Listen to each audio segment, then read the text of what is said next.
and soul psychology and Qigong, and uses her empathic abilities to pinpoint emotional and spiritual blockages in the body. Together with her husband, Jarek Du, Mongolian healer and shaman, they have founded the Earth Shaman Center in Inner Mongolia.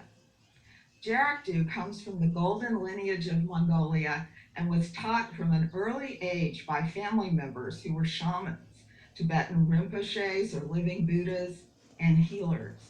With direct transmission through Buddhist, Taoist, and shamanic lineages, Jarek Du teaches and heals with the soul as the guide, energy as the medium, and our physical being as the manifestation.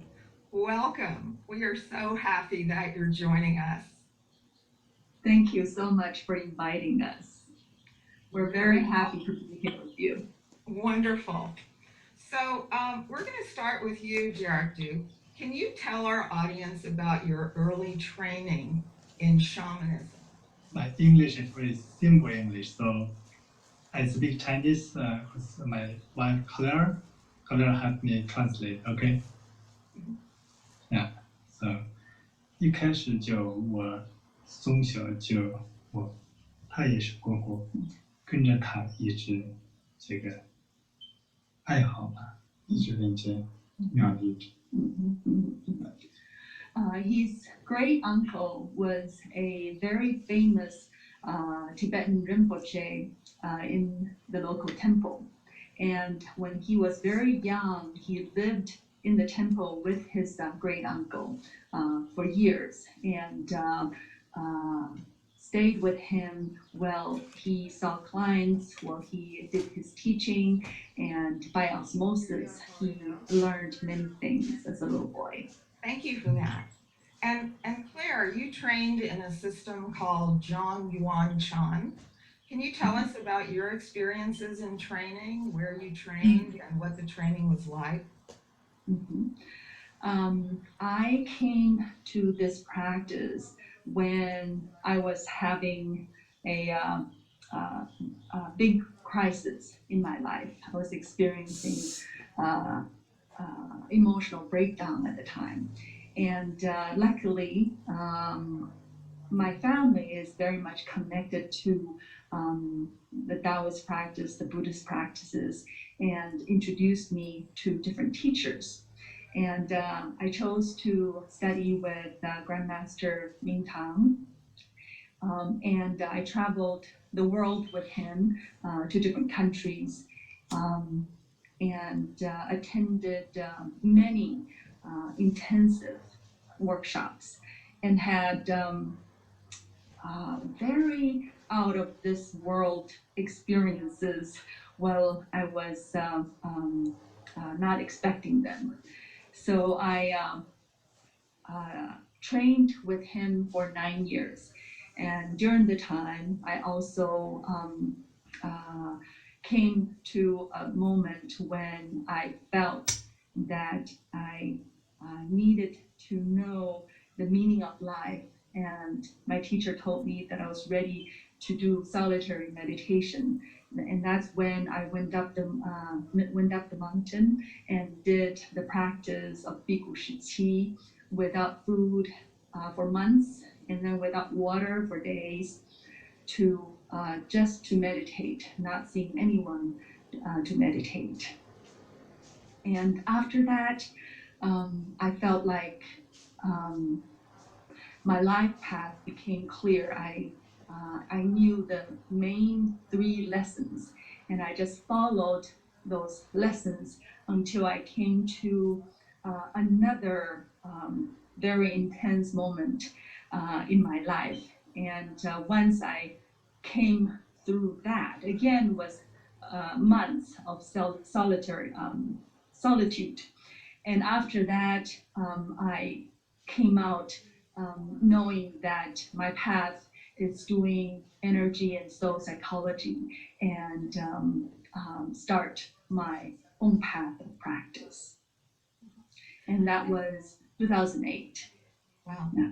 So can you tell us how the two of you incorporate psychological knowledge with Buddhism and Taoism and Shamanism into your Qigong healing and teaching?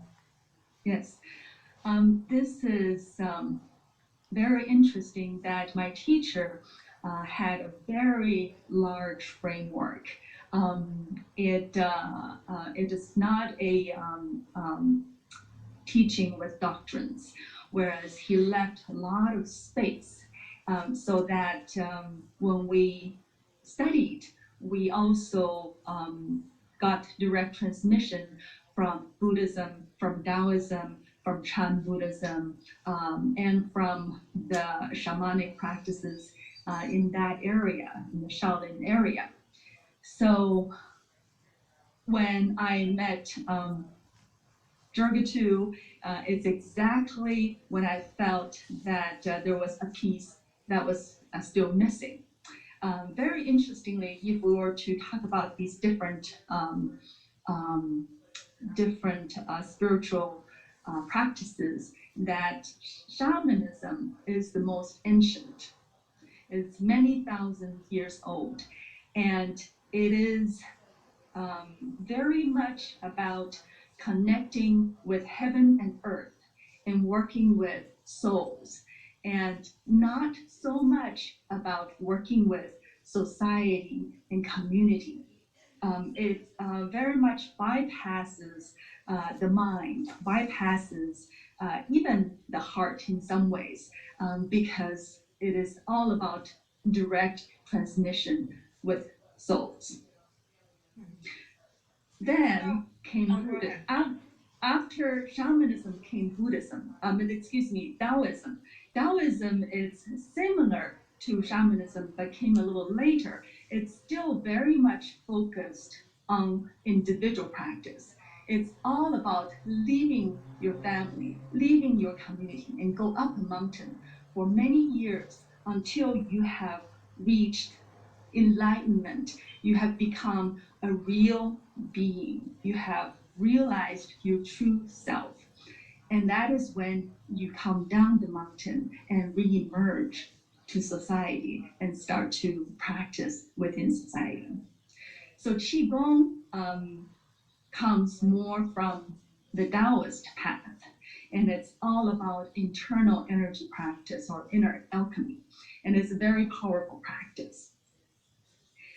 After Taoism came Buddhism, and Buddhism start to work with society, start to work with relationships, start to work with the heart and the mind, and working with more of the, as humanity start to form communities and cultures, and then we need to deal with all the issues that emerges from these settled communities.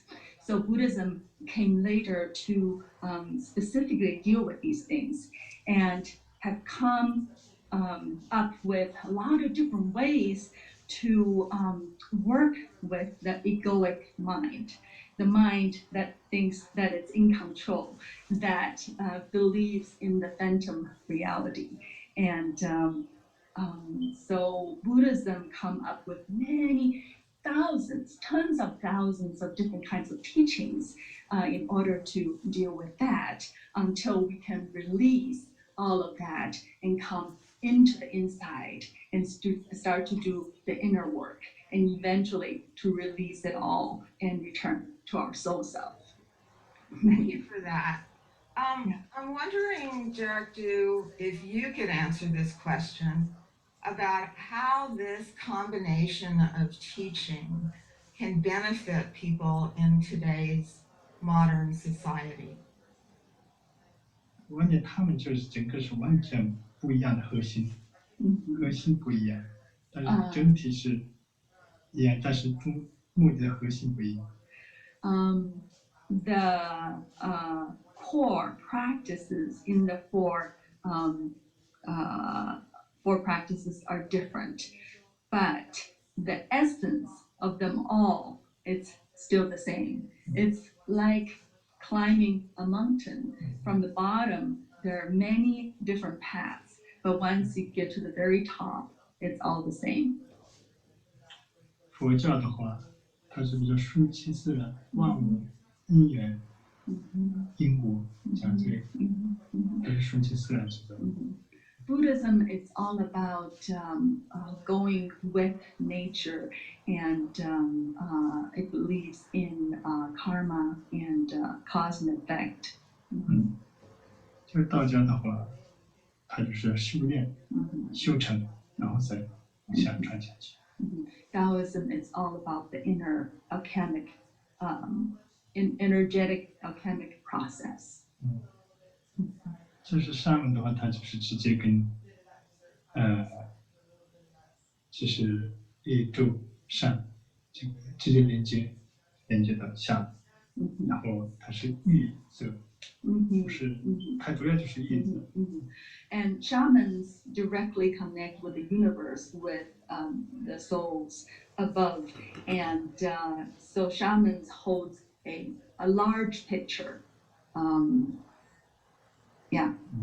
large picture, over, not within our modern lives, but they're also very good with predictions about the expansiveness of humanity in tons of thousands of years ago and thousands of years later. So basically what you're saying is that each one of these approaches really answers a piece of the human dilemma, I suppose, or what it's like to live here on Earth. But it's a combination that you've pioneered that is intriguing to me and many others.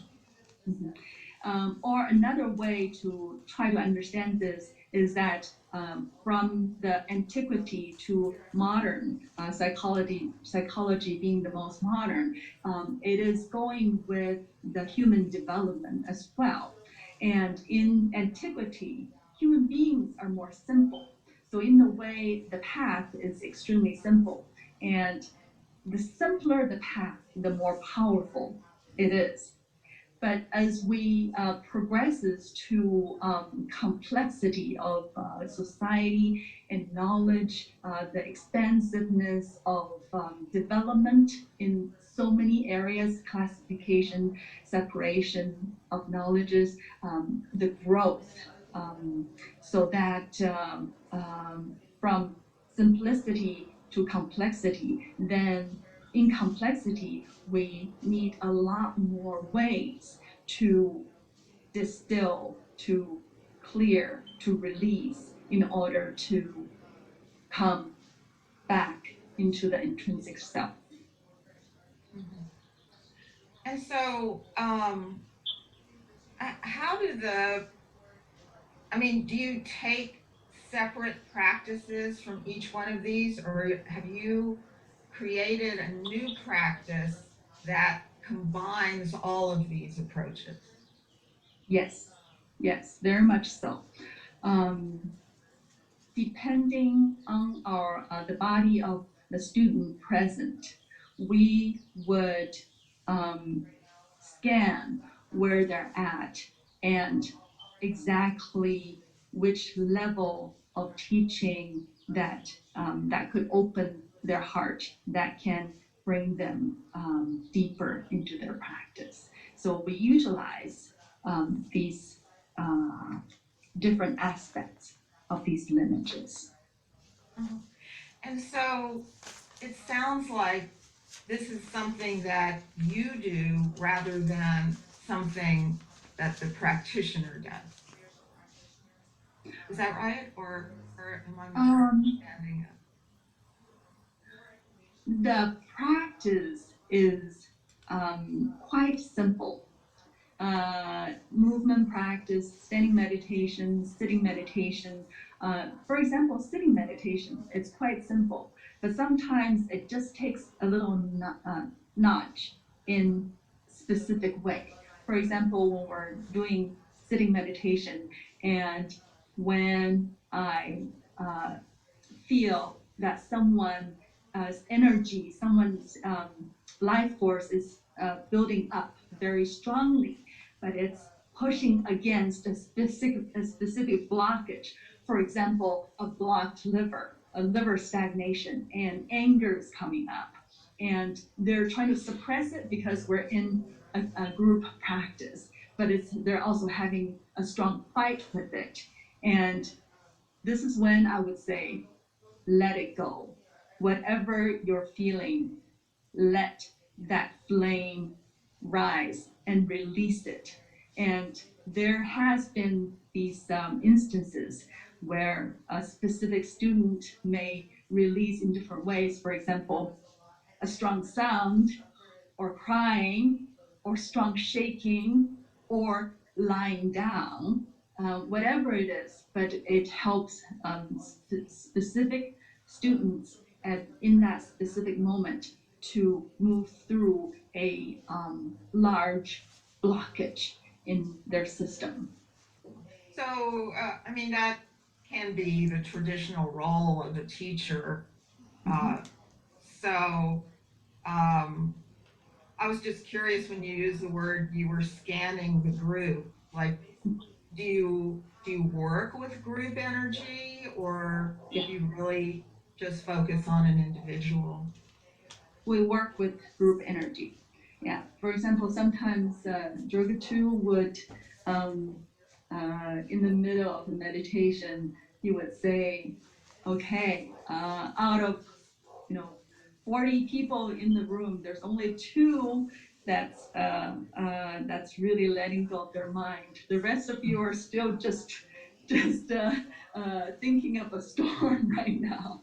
So he would specifically say, "Okay, now for the rest of you, you need to relax the back of your head. You do this, you make these sounds, you make these chanting, and so that you can join the 2 of them who are moving further into no mind." So, these kinds of, you might call them interventions in a meditation session, those are things, Jurgatu, that you learned from your shamanic background, it sounds like.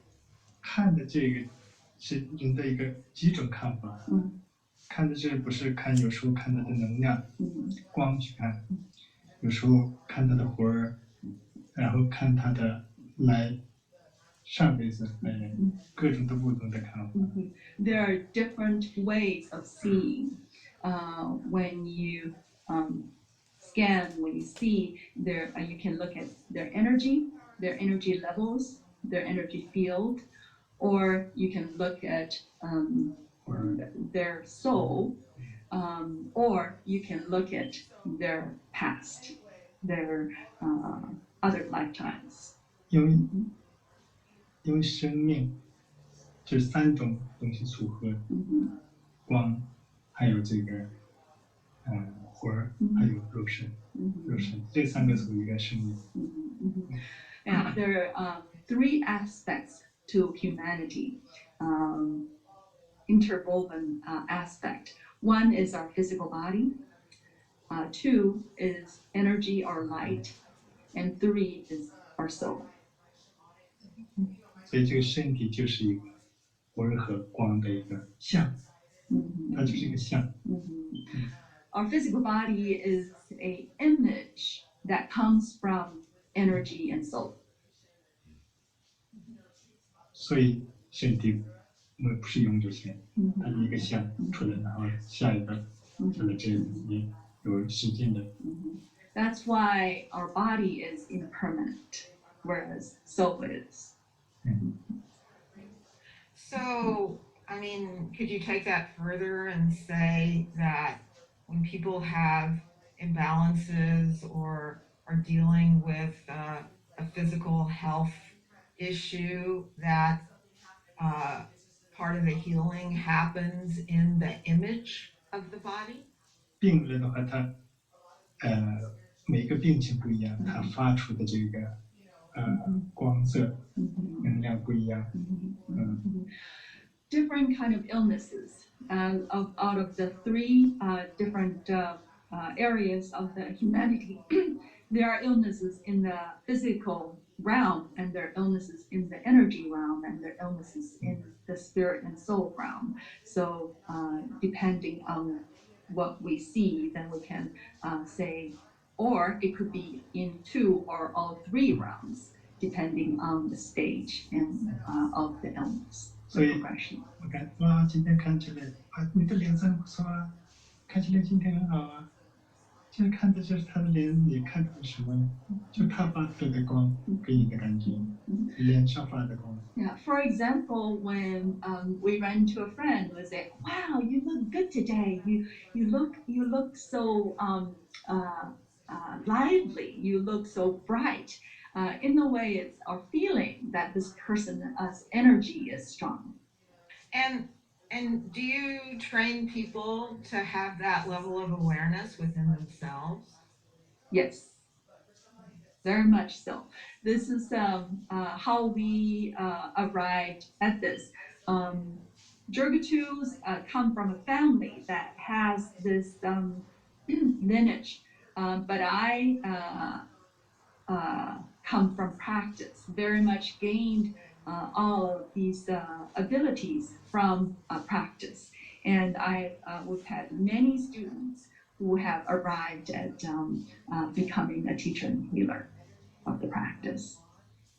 So, Jurgatu, I'm wondering, from your point of view, in the sense that you come kind of outside of modern society.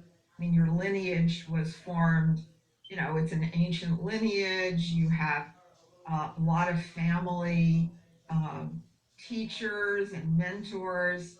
From your particular point of view, what are the main issues that need healing in our society? And what role does Qigong play in that healing?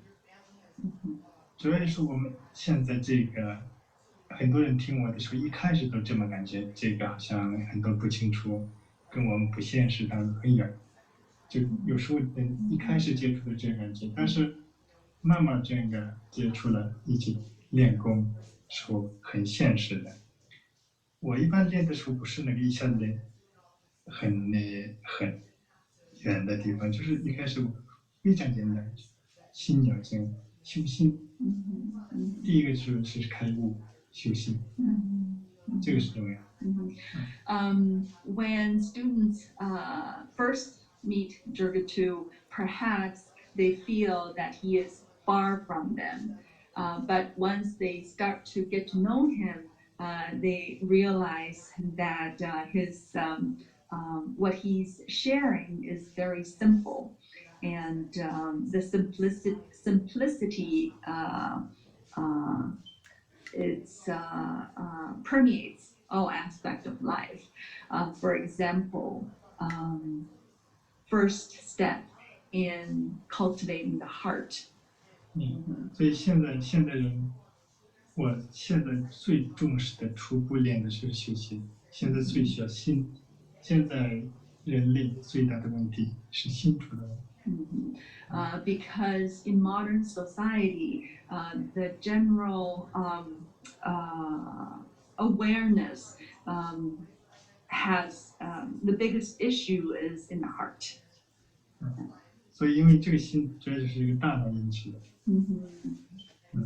And the heart's issue is affected by the mind, the egoic mind.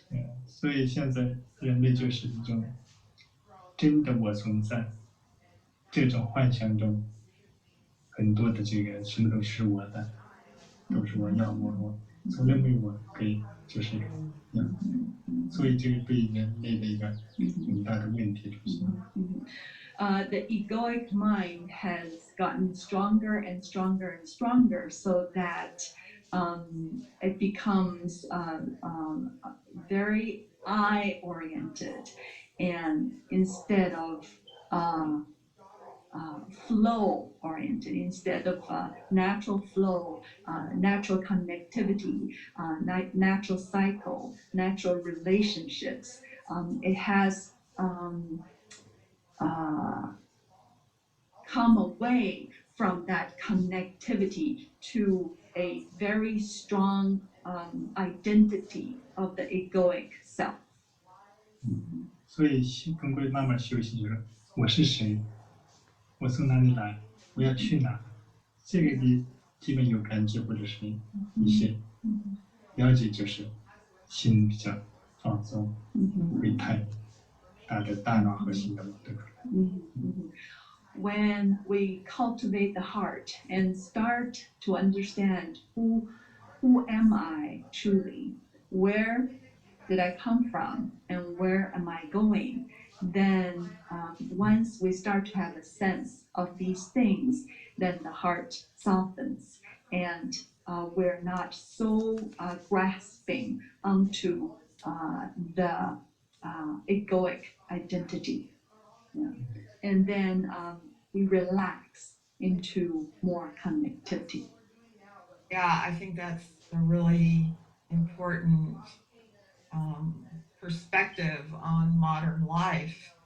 And, so many people, at least a lot of people in the West, I don't want to make a blanket statement about it, but a lot of people are concerned just about their personal survival, and they don't have this feeling of being part of nature, being part of the earth, being part of, the evolving consciousness of humanity. So that's a really important perspective. Thank you for that. And that actually leads me into my question to you, Claire, which is, can you talk with us about the mind, body, heart relationship that you work with? I also wanted to make one more comment that in 2008, when I first met Jurgachu on the grassland, the one piece that I felt that was missing and that I found was precisely that that grand picture of humanity. It's almost like the shamanic path has held this web of connection from ancient time. And because of this connectivity, there is a very deep set strength and trust and stability and lack of fear. Yeah. It permeates their life in so many aspects, in the extended family, in how they interact with each other, just the way that they share everything. There's very little fear of, I need to keep this thing for later because I may need it. It's very much a sharing culture in so many ways, because to them everything is flowing. That when things become stale, and that's when things get ill, in our body and in our community. Yeah. So in a way, just this grand picture is where I felt that with all of the practice I've been studying before, all came to a simple connectivity. Thank you for that. So to get back to my question, in your work, you're very concerned with the mind, body, heart relationship. And I know that that's an integral part of your Qigong practice. So can you talk a little bit about that relationship, how it works in the actual Qigong, and what the benefits are? Yeah. Just like what we were talking about of the different practices, shamanic, Taoist, Buddhist, and then modern psychology, all of these teachings are developing with the human development. So and like what Rinpoche says, that in a modern time, people are becoming more ego mind oriented in the way that the grasping of the personal identity, the ego identity. That is why our modern teaching for our people now need to come to address this, that as long as our ego mind is in control, we're actually participating with all that is in the known world, so that and that's where all the problems of modern day life arises. If we want change in our health, in our wellness, in our relationship, in our personal identity, in our life path, if we want change, then that change cannot come from the mind, because the mind is in the dualistic known world. We must release the mind and come into the body for real change, visceral, experiential change on all levels of human being to take place. So really the practice, the inner practice starts when we can let go of our busy mind and start to come into the physical body. And our physical body is the perfect ground for our learnings, for our spiritual evolvement, because indeed it holds all of our lessons within the body. The mind is more like a computer screen, whereas the body is more like the hardware. So you could change something just on the screen, it doesn't really do anything, it's just phantom. Whereas when you start to change in the hardware, then things actually start to happen. When we come into our physical body, when our awareness comes into our physical body long enough, when the mind quiets down long enough, our life force, our energy naturally start to awaken, naturally start to flow, start to build up in its intensity, and our awareness becomes more and more lit up from within. And yes, and Go ahead. yeah, and our emotions, it is like the yin and yang aspect with energy.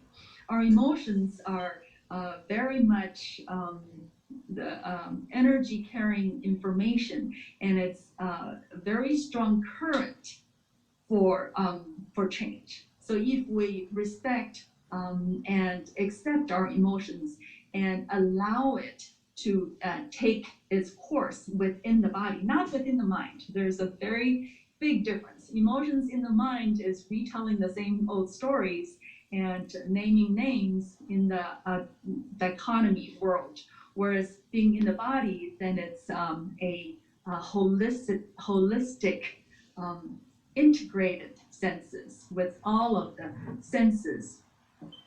This is when the emotions can help activate a cathartic change process and take us to the next level of our spiritual involvement. Great. Thank you so much for that.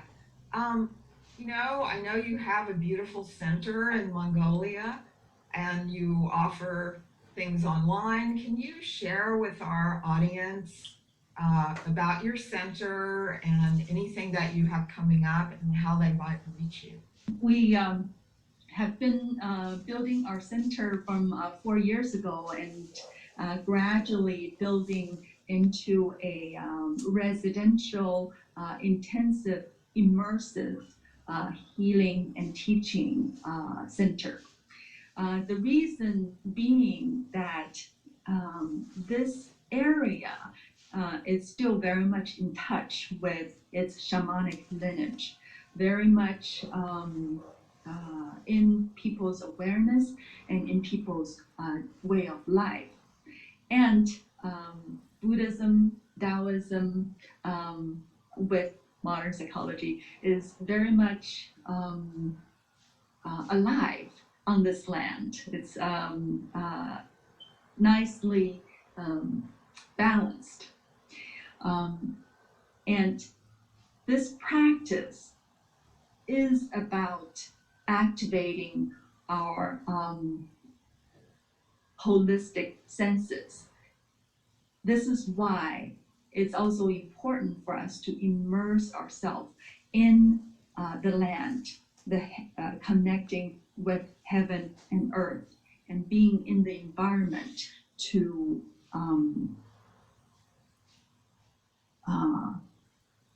for the what's the word?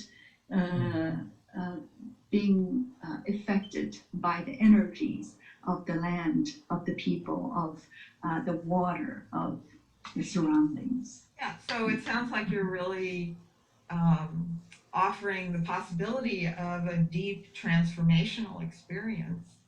Yes. By this, possibility of total immersion. So, what is your website and how do people get in touch with you? Mm-hmm. Our website is earthshaman.org. Earthshaman.org. Wonderful. So, thank you so much. It's just thrilling for me to be talking with you. Me in New York City, you in China somewhere. I don't know where, if you're in Mongolia right now, if you're in Beijing. Where are you, by the way? We're on the grassland in Inner Mongolia. It's just, this is one of the wonderful things. Yes, in fact, at our center, we don't have Wi-Fi yet. And that's why we come to a villager's house, and they've given us this room for this time so that we could do this with you. Well, thank them so much for that. We really appreciate that. And it's just wonderful to be able to connect with you like this and hear about your very beautiful and inspirational work. So thank you. Thank you so much for doing this conference.